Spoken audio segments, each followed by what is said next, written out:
দেখতে পাই যে হঠাৎ করে দেখতে পাই যে ওই 0 পয়েন্ট কেন্দ্রিক কিছু লোকজন হঠাৎ করে রাস্তা আটকিয়ে দেয়। রাস্তা আটকিয়ে দেওয়ার পরবর্তীতে আমরা অফিসার ইনচার্জ এবং সদর সার্কেল সহ আমরা এখানে আসে আমরা দুই পক্ষ কারা এবং কি জন্য আটকিয়েছে কথা বলার আগেই তাদেরকে আমরা রাস্তা থেকে সরাইয়ে ফেলি এবং রাস্তা থেকে সরাইয়ে যান চলাচলটা স্বাভাবিক করে ফেলি এবং কে কার উপরে কি জন্য আক্রমণ করেছে এই বিষয়টা এখনো আমরা স্পষ্ট না।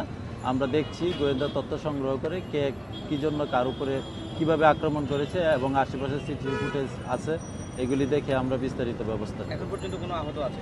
এখন পর্যন্ত আমাদের জানা মতে এখন পর্যন্ত আমাদের তথ্য মতে কেউ আহত নাই। আমাদের পুলিশ সদস্য পুলিশের এক কনস্টেবল আহত আছে, আর কোনো আহত আছে কিনা?